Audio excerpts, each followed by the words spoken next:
Ayan po mga mi, ayon. So, meron tayo ditong Whirlpool na LSP680GR yung model. So, dito kasi sa model na to, so wala yung program na tab clean. So, wala. So, meron tayong idea kung paano tayo makakapag tab clean kahit walang program na tab clean. So, ito, tara. On.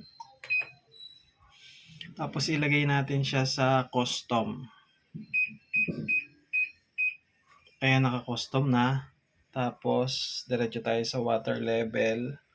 So, isagad natin siya. Ayun, 8 yung sagad.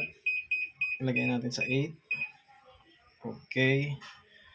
Tapos, process.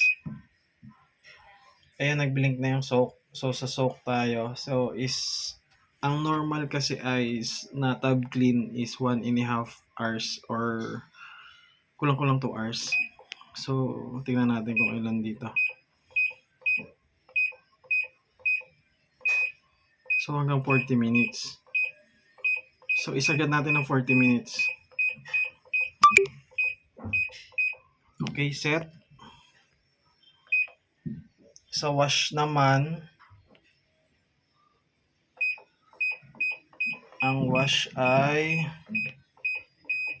hanggang 20 minutes. So, 20 minutes tayo sagad. Para yung 40 minutes ng soak, tapos 20 minutes nito, so, isang oras din. So, set na siya.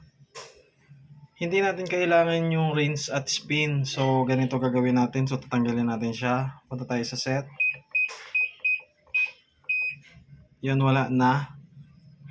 Wala na yon. So, i-press lang natin to si process para tanggalin si spin. Yun, wala na. Tapos, isang press. Okay na. Sabay start.